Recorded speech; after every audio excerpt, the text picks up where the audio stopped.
when it comes to choosing someone to maybe go on a first date with, maybe, and again, I'm looking at it from the woman's point of view here, that they might be leaning on the first two categories more, the good genes, so how the person looks basically, and the good resources, so what his job is. Is that fair? Having psychology that sets you up, that yes, I'm long-term pair bonded, but I'm also ready and able to switch to somebody new should I need to, is something that we argue may have been selected for. And so that's what we're calling this mate switching psychology. Dr. Cari Goetz, so many people now are searching for love through online dating apps. Whether that's good or not, I'm not sure, but it means that there's loads and loads of data available for researchers to get a handle on what men and what women are looking for, what their preferences are in mates. And I understand from your research that in terms of women's preferences for men, there's an argument you can categorize those preferences into four sort of bins. um, Traits that suggest that those men have good genes, that they've got access to good resources, if you can put it that way, that they might be good parents, and that they'll be a good partner. Can you tell us a bit more about that? That you can kind of lump these groups of mate preferences into the good genes traits. So that tends to be things, physical attractiveness is in there. The argument there is that physical attractiveness and being more physically attractive is an indicator that somebody's got robust genes that can withstand environmental insults or illness during development, and modern, any diseases or any things that they might be subject to through adulthood. Also, intelligence is another good genes trait that something that we lump into that category. There's evidence that intelligence is heritable. And then there's the traits related to good resources. So that's that the way that comes out both in online dating, but also when we've done surveys and asked people what they want is things like they have a good job, they can, for women at least, sometimes it comes out as people saying they can spend money on me.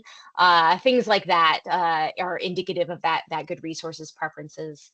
Then there's the good parenting category, which has to, will this person be a good parent to any children we have or children a woman might already have, if she already has children, and this will be a step parent she's looking to be with. And then there's the good partner traits, and these are valued. These are some of the most highly valued characteristics by both men and women. These good partner qualities when people are looking for a long-term mate.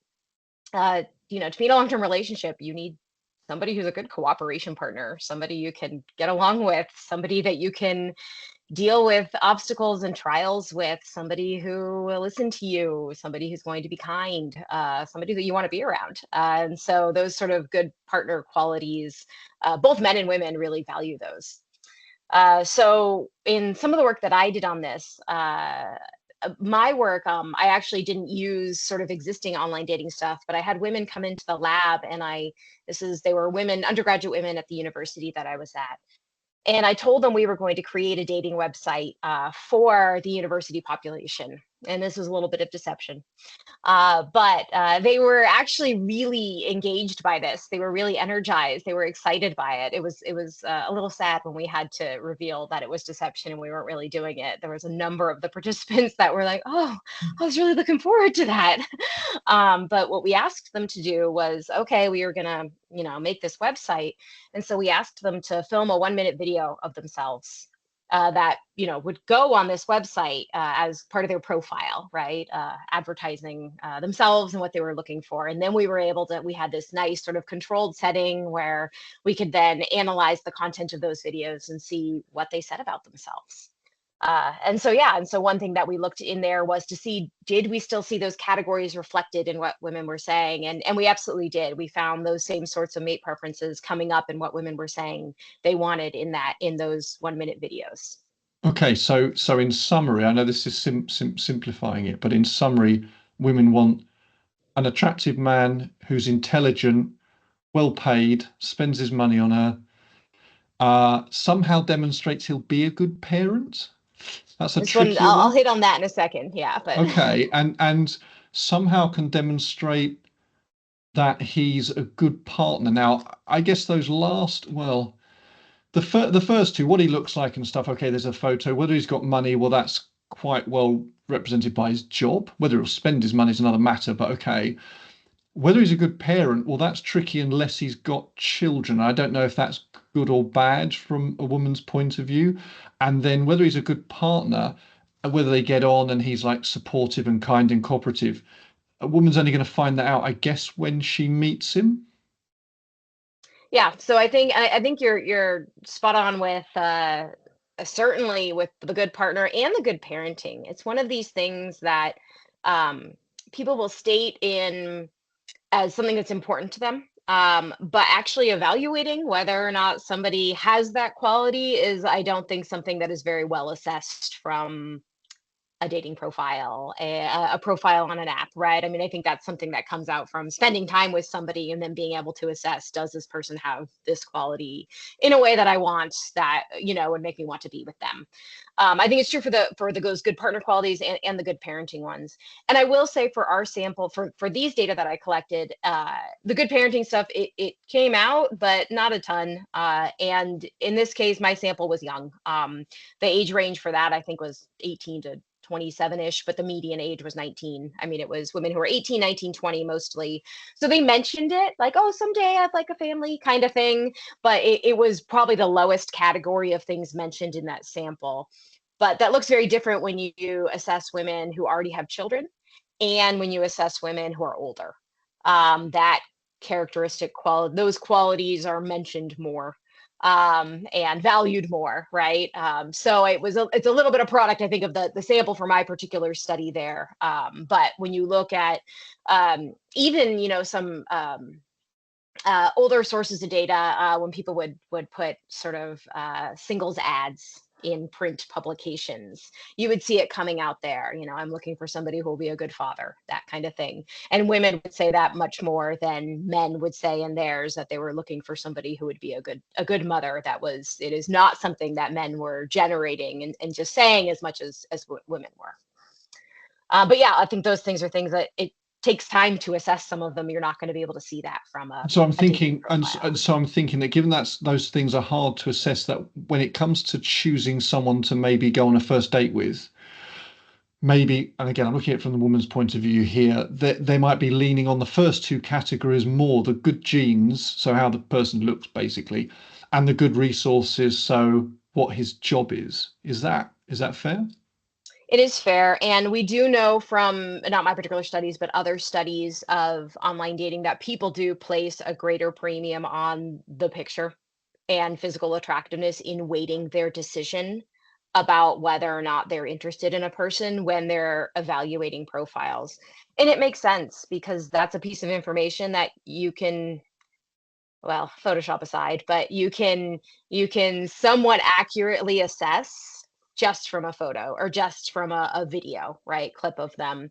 Whereas these other things, I mean, maybe resources you can assess to the extent that they're telling the truth, right? And but the other ones, I mean, they do take, you know, you can go by what they say about themselves for a little bit. It gives you a hint, but it really takes time knowing somebody to be able to assess those things up, those other qualities. And so it makes sense that people do.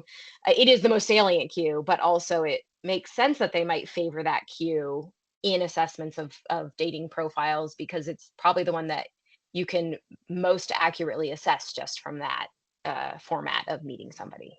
And I think men are aware of this. So I think there's good evidence that, or there's good data that if you plot a frequency distribution of the heights that men claim to be, and we'll do it in old money, so feet and inches, yeah, as it happens, sort of coincidentally, 6 foot, rounded 6 foot is considered to be that threshold between tall and not so tall in the modern day.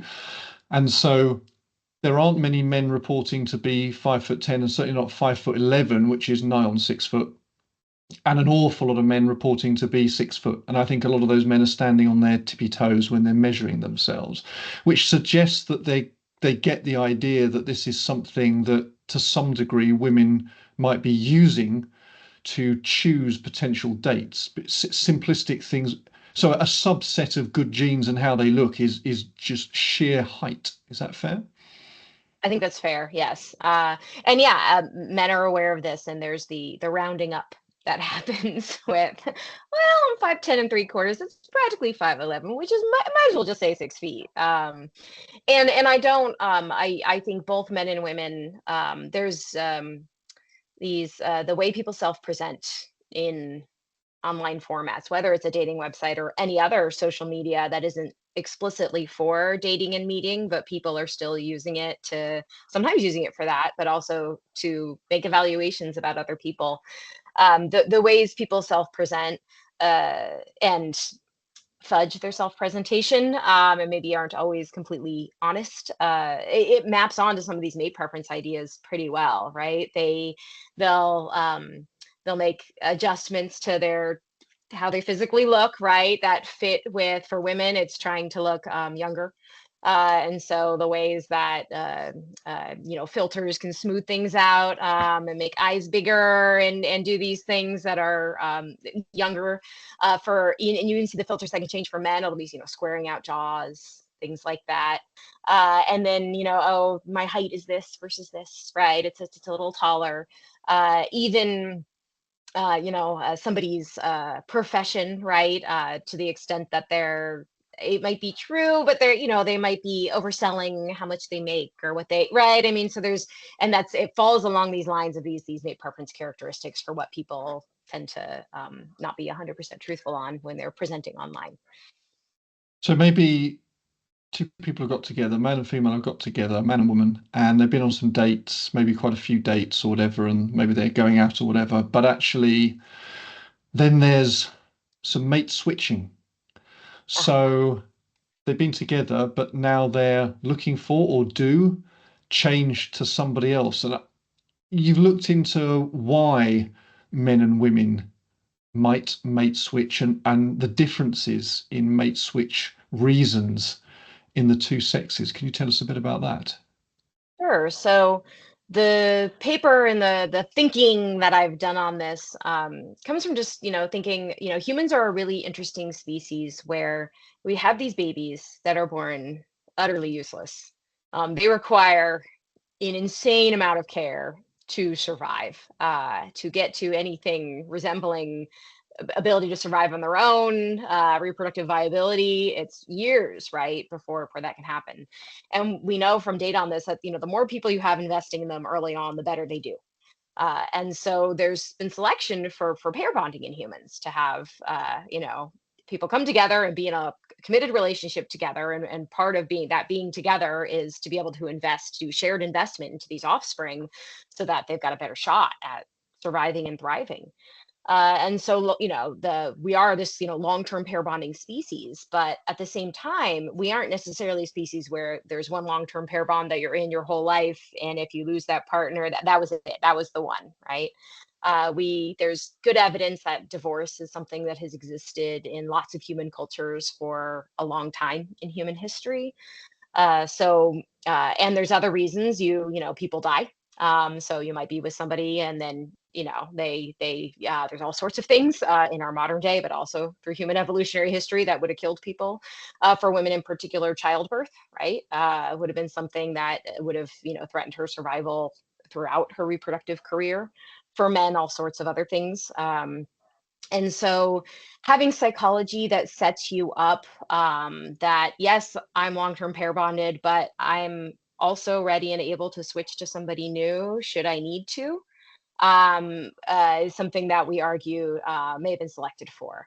And so that's what we're calling this mate switching psychology. And so some of it is about that idea of having backup mates that, okay, I've got my long term partner. This is great, but I don't know that I'll have them forever. Right. Something could happen. And if I already have, especially for women, if she already has a few kids and she loses that partner for whatever reason, uh, being able to have a new partner sooner rather than later would be important for her own survival and her children's survival. And so one thing we argue with this idea of mate switching psychology is that part of what we might do is cultivate either consciously or unconsciously some backup mates, people that we keep in our social circle of our preferred sex that should we lose our partner, they might be people that would be interested, and we could move on to at some appropriate point.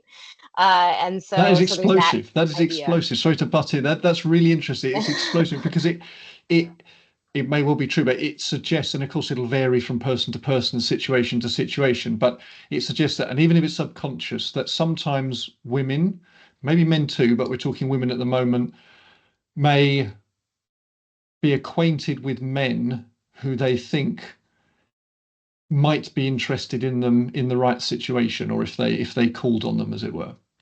And to have the right characteristics and qualities that they would want them as a partner, right? Should that circumstance arise. And I think, men's psychology is sensitive to this. There's a, whole, I haven't done a ton of this work, but, in the world of evolutionary psychology, there's a very robust literature on jealousy and sensitivity to potential infidelity on partners, and for men, that the threat of sexual infidelity is something that uh, uh, through a number of studies, has been demonstrated to be a very, very salient to them, and the that his partner might be paying attention to another man, or paying attention to, or developing some kind of relationship with, friendship with, is something that triggers this jealousy and triggers what we call in this world mate guarding behavior, to try to sort of shut that down. So as much as there might be psychology in the part of women to maybe cultivate. And when I say cultivate here, again, this could all be unconscious. She might not be purposefully doing, consciously doing this, but cultivate these backup mates. And it might be it's for this potential of losing her partner, whether it's because he passes away, because he leaves her, or another circumstance in which mate switching happens, it becomes fitness beneficial for her to leave him, because he loses status. He becomes no longer a good, helpful, investing partner. He becomes no longer a good, caring partner. He, changes in some way from how things had been in the relationship, that it's no longer beneficial for her to stay with this person if she's got backup mates potentials, potential alternatives that might shift that cost benefit analysis from, oh, it's better for me to stay, to, oh, it's better for me to leave. And so that's part of, again, in this whole sort of mate switching psychology that we're talking about, it includes that kind of idea as well. Not just he passes away, but it's, oh, because of how things change in the relationship and change how circumstances change, it might make sense for her to leave. For men, in a perfect world, would they, rather than leave, would they add additional women? So yeah, there's definitely evidence that throughout human history, polygyny has been something, and polygamy has been something that is a consistent feature of a number of cultures and societies. But what you tend to see in those is that there's a small number of men who can manage that, who have enough resources, status, all the other characteristics it would require to make more than one woman happy at once. And so the ones who can do that, can maximize that strategy well, right? But many men can't. They don't have the resources, don't have the personality, don't have the set of qualities required to be able to make it so that women would rather be a second partner in this relationship than the only partner in a relationship with somebody else. So sort of yes is the answer to your question, right? If from the perspective of human males, if they could do that, if they could manage that, if they've got the qualities to pull that off, then yeah, and we can see sort of the fitness advantage pretty easily, right? I mean, if you are able to maximize the reproductive value of the more women you can do that for, right, the more potential offspring you can have. But having the qualities to be able to do that, is unlikely to be most men, right? So it's going to be the few in a culture group who can pull that off that might do that, and then the others, it will probably be more monogamous looking mating or serial monogamy. When a partner transgresses, Mm. the way that a male might respond to his partner transgressing. Might be different to the way a female does. And it might also depend, I think, from your work, it might also depend on how they feel about their position, about their relative worth within the relationship they're currently in. So those two features, their sex, I think, and also their relative worth, their perception of their relative worth in that relationship, might affect the feelings they have if their partner cheats on them. Can you tell us about that? Yeah, so I'll start with a bit of some of the sex differences in sort of responses to infidelity. Hits on that jealousy stuff we were just talking about, and then I'll talk broader relationship transgressions because I've got some data research I've done more broadly looking at across different types of transgressions, not just cheating. So, the work on jealousy and responses to infidelity is really interesting, really robust. And some of this original work is, 1992. It's, goes back a little bit now. But they were really looking at the differences if you frame an infidelity as being sort of strictly sexual in nature versus emotional. So somebody developing this, sort of emotional connection with somebody else outside of the relationship. And what you see in these scenarios where you suggest that, oh, how would you feel or how would you respond, right? How upset would you be if your partner, committed sexual infidelity, if they had this passionate, sexual experience with somebody outside the relationship? Both men and women are upset by this. Men are more upset. And so what you see, consistently is men's level of upset at this, and this comes out of their self-reports on this. This also comes out of physiological data. So they'll hook them up to, heart rate and galvanic skin response to get the sweating, and the one of these muscles here that's like the frowning. So they'll do that and do the same thing, or they say, okay, imagine your partner having this passionate love affair, blah, blah, blah. And men's physiological responses are stronger than women's are at imagining this happening. Uh, and when you ask, they've done some studies where they've asked people to sort of recall cues related to infidelity, and men focus on these sort of sexual infidelity type cues more than women do. Women, it'll be more of the, oh, he was talking to somebody else, he developed this emotional relationship with somebody. So you see these differences, and the argument from an evolutionary perspective is that this comes back to paternity uncertainty. So we're a species that we have internal fertilization and internal gestation, and so when a baby comes out, a woman knows it's hers, it came out of her. But for men, for human males, there's always this specter of uncertainty, that he's only certain to the extent that he knows that he was the one that was responsible for her being pregnant. And his certainty on that, his paternity certainty, is going to vary based on what he knows about her and their relationship. Does he know that she wasn't talking to other people? Does he know that right?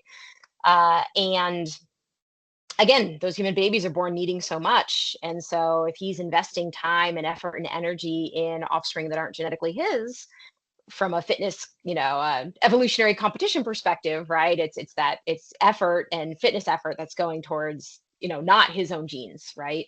And so the argument is that jealousy responses in men have really evolved to protect against that, to protect against unwittingly investing in offspring that aren't his own.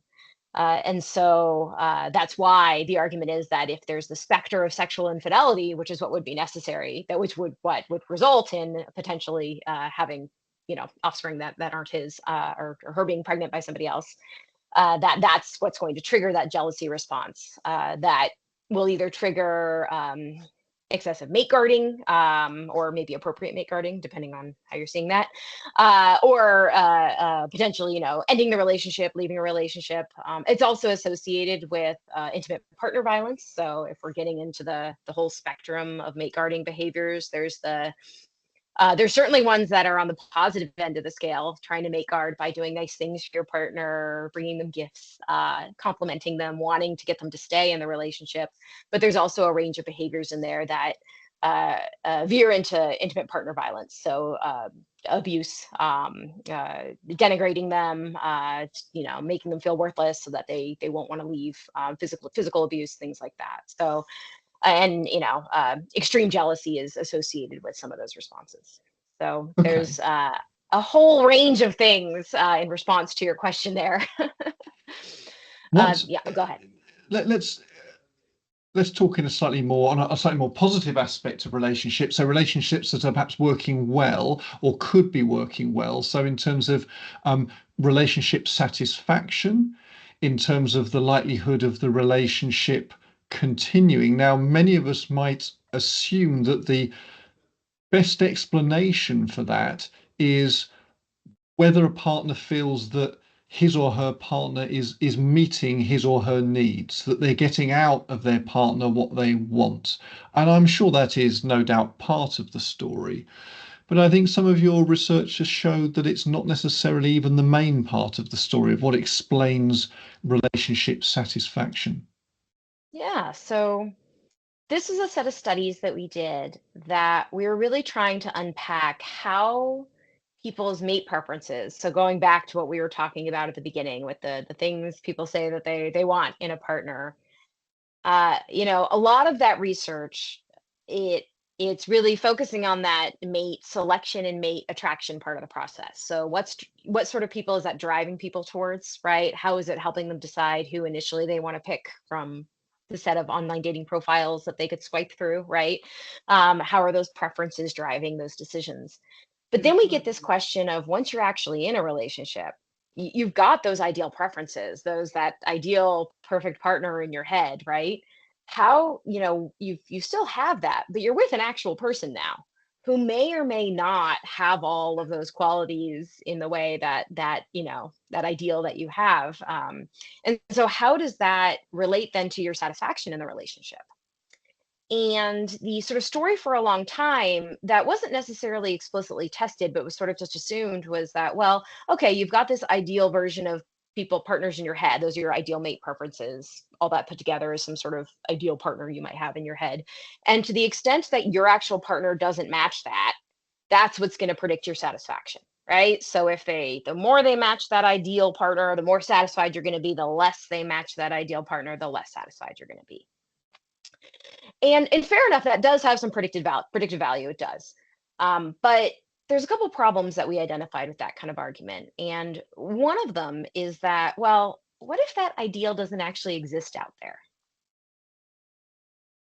It would be pretty kind of not functional for you to be unsatisfied, constantly unsatisfied, right? If that ideal that you want, it's not even an option, right? That would make it really difficult to maintain any relationship, right? And then there's the other side of it. That ideal might exist out there, but you might not be able to attract that ideal.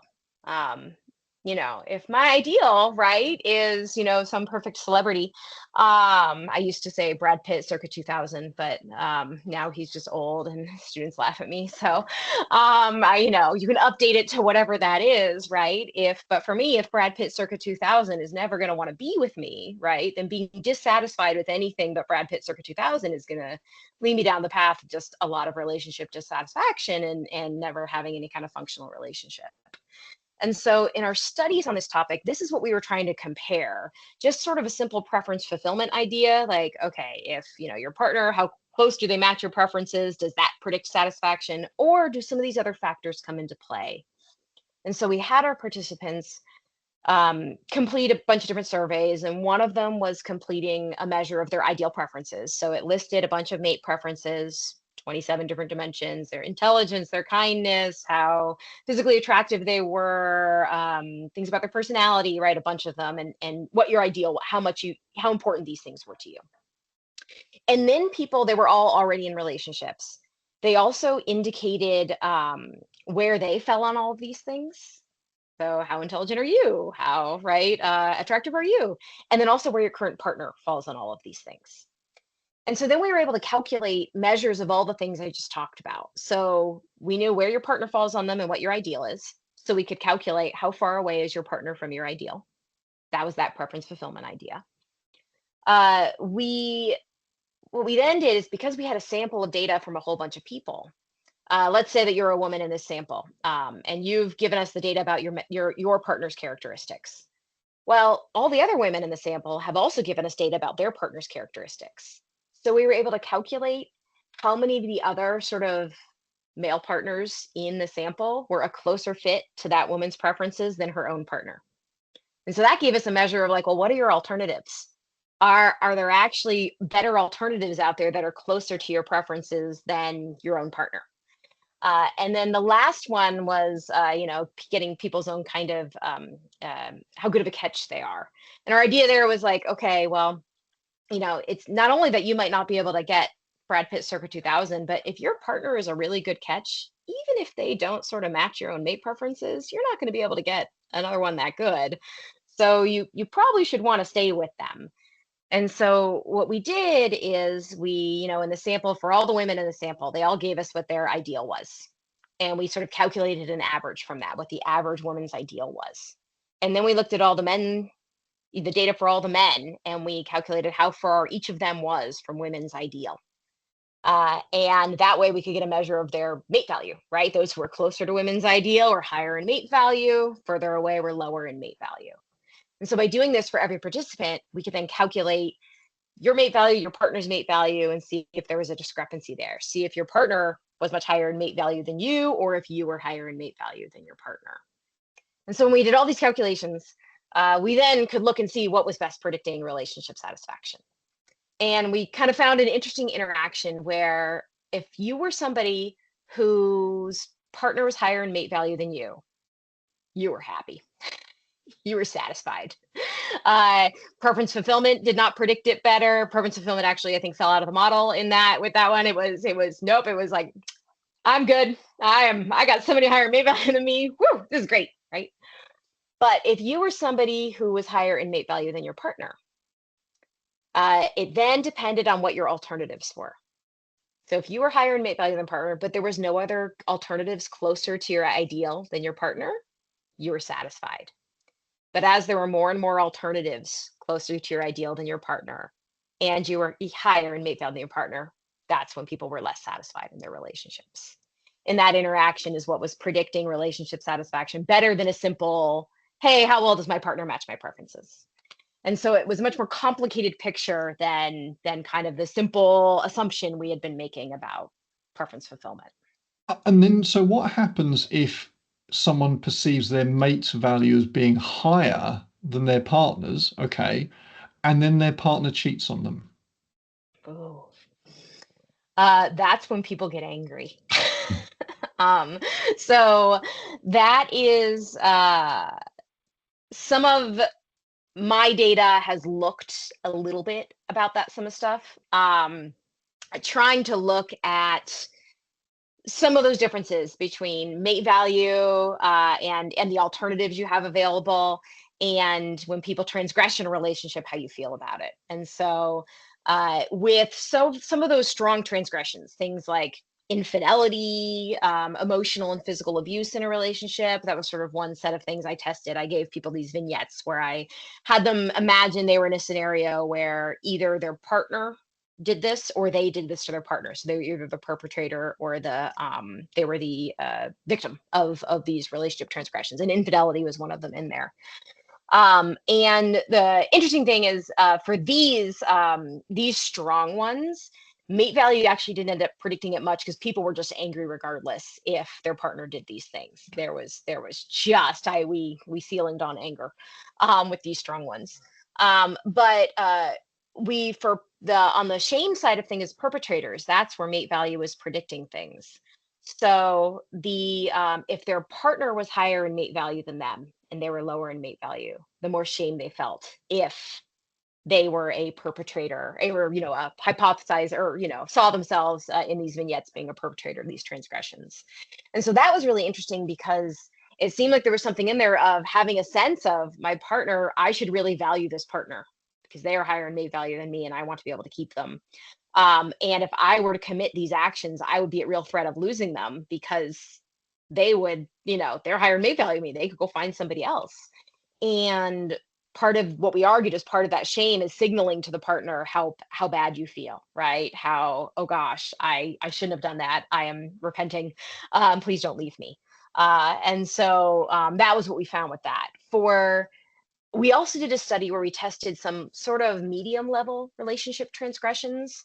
So it was things like your partner like ignoring a text message from you, right? So your partner, oh, I'm gonna go, and your partner ignores you because they're out somewhere having fun with people, or people flirting outside the relationship but not having an affair, right? So it was, these kind of medium level things. Breaking a promise, I think, was one of them.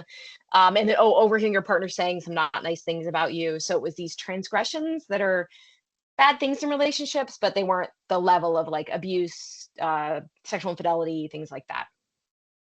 And for these ones, the this had to do with the number of alternatives they had. So people who had sort of more alternatives outside of the relationship that were closer to their ideals than their current partner, they were angrier when in being in that victim role of their partner their partner possibly committing those transgressions against them. And so that hits on that idea of, if you've, that wasn't necessarily higher mate value than your partner, but certainly if you had more potential options, that anger seemed to be triggered.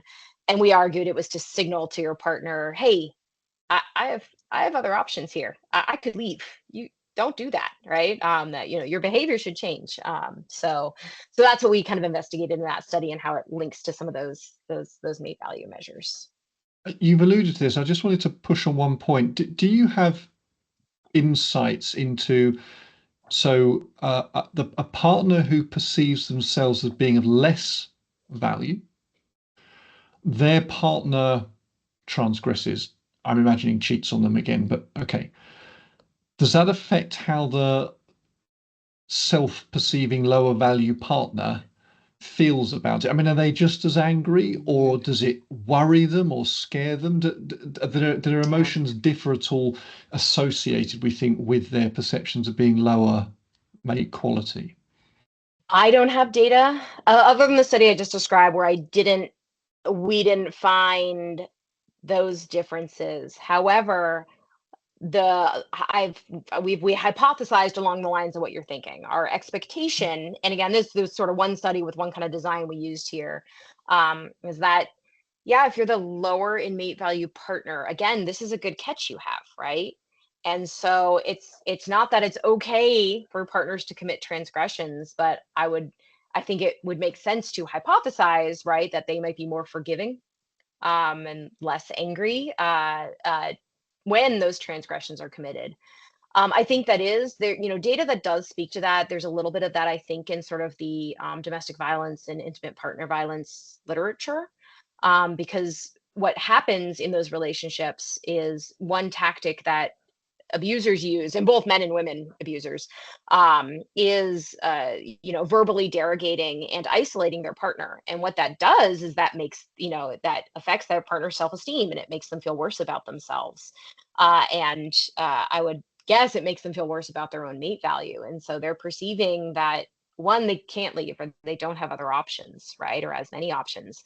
And that might be part of the cycle of why they stay, right? Because even if their partner is then committing various transgressions, right, they're seeing that they don't necessarily have options, and that their partner is still a good catch for them because they can't get something else, right?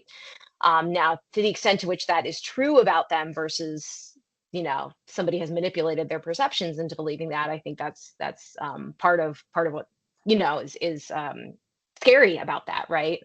So some of that data, I think, kind of relates to those ideas. I think it's those hypotheses make sense to me. I think there's more research to be done in that realm of people's self-perceived mate value, and then how it relates to their accepting what kind of behavior, how they respond to different behaviors from their partner. So a final question, a final aspect of relationships that I'd like to interrogate with you is a situation which I think is becoming more to the fore now. Society is thinking about this issue more, which is the ticking fertility clock. Mm. So we know that in most countries around the world, actually, certainly in the West, that partnerships are having less children than they used to, and in many cases, less children than will maintain population levels, which arguably is a concern.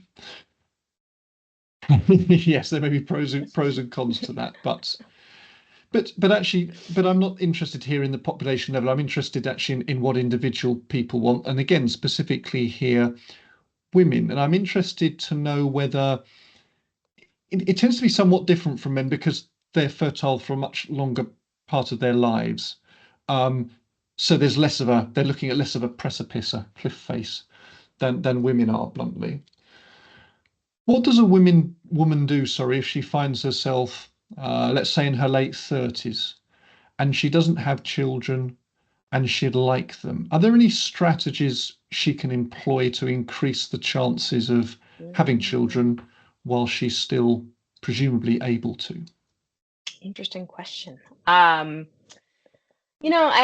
haven't studied it from a particularly strategic way in that sort of sense. The work I've done it has thought about it more in that kind of unconscious way to see how women's sort of attitudes and desires around sex change across ages.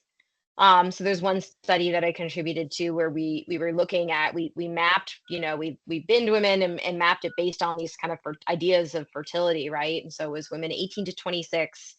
And then we looked at women who were in that 27 to 45 age range. And that's when you see fertility declining on average. And now it's really variable. 45 is sort of the median age of menopause. And that's pretty consistent across, if you look at different cultures and different groups of women, that it's that median age of men. And that's median age, right? There's women who absolutely conceive later, but there's women who are unable to conceive before that, right? And so it's so we looked at that 27 to 45 group compared to those 18 to 26-year-olds, and then compared to women older than 45. And what we found is those that women in that 27 to 45, they were thinking more about sex, they were having more frequent and intense sexual fantasies. They reported being more willing to engage in sexual intercourse. They actually reported engaging in more sexual intercourse as well. And yeah, and engaging in intercourse more frequently than women in the other age groups. So from our perspective, it, as what we were trying to study, we were thinking about it along these lines of declining fertility. What happens, right? And at least in the measures we looked at, it looked like there was sort of a ramping up of sexual interest, sexual motivation, possibly in service of, right, being able to have a child, right, with the remaining fertility window. What we didn't look at, and what I would like to see more of, are things like changes in women's mate preferences at that time, right? One might hypothesize, right, that um, do standards drop to be able to attract a mate? Or are they valuing certain things more, somebody else who's going to want a child too, Mhm. and then dropping requirements in other areas, right? I haven't seen any data really speaking specifically to that, but that's the sort of thing that I would hypothesize, that I think would be interesting to see if you could sort of compare. um, I think so there's those sorts of things, but even other behaviors as well. I wonder if there's broader behavioral change around that, maybe in service of things related to health and lifestyle and these sorts of things, to try to like hang on to like remaining fertility to see if she could have a child. And I think I also wonder too, we couldn't look at it this way, but a difference between women who in that age range who already do have children versus who don't have any, and so it would be the sort of one shot, right? And I think there's a lot to be looked at there. It's we live in this world where we can control that, right? And that is a huge element of evolutionary mismatch that I think is really fascinating. And by evolutionary mismatch, I just what I mean when I talk about that, there's so many elements of our environment now that make it a very different context than the environment that humans spent most of their evolutionary history in. And so the fact that we can so well control our reproduction is one of them. So we have all this psychology and behaviors and strategies that evolved in an environment where we didn't have that precise control. And I think birth control is amazing. It's one of the things that predicts that, and access to education are things that predict women being able to have success in their own resources and equality and all of these great things. But it does put women sometimes in this position where, oh, they've you know uh, pursued these other things, and then they have a much more limited window now, that if they do want to have a child, it's got to happen then, right?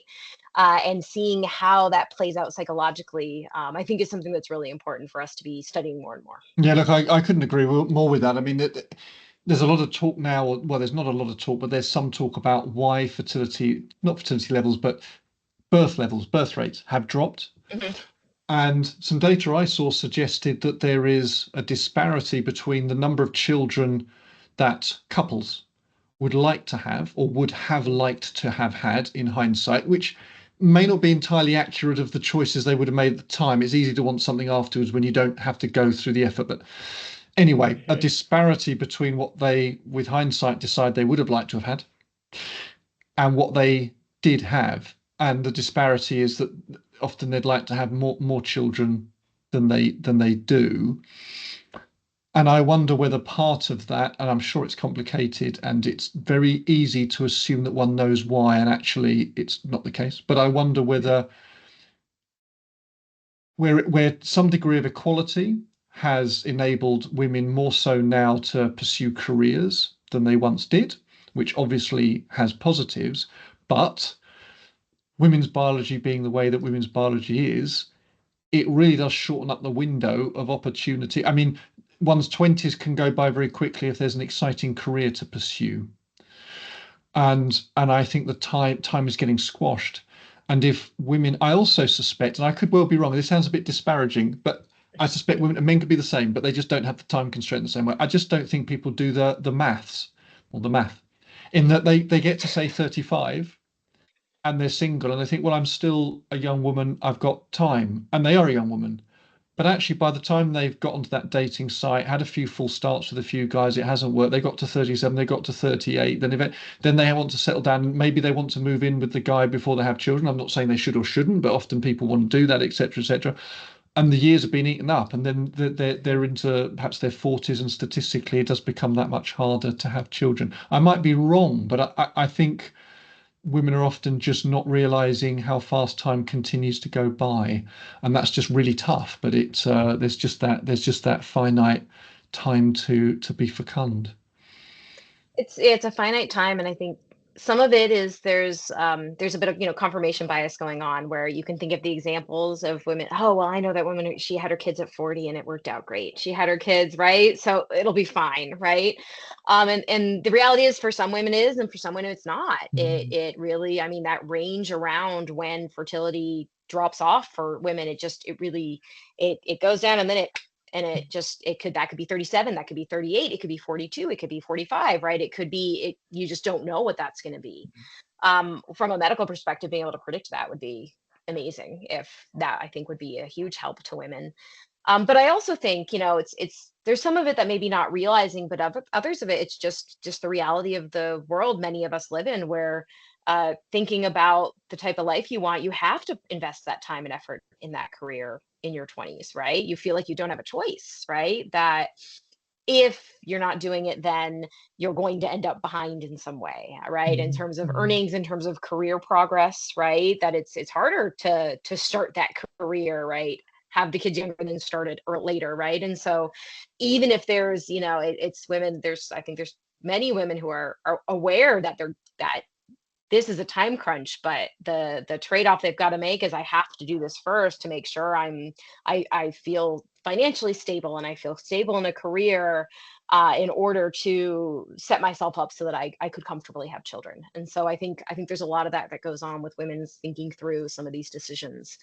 And yeah, but I agree with you that that time crunch is what it ends up being. And then I think it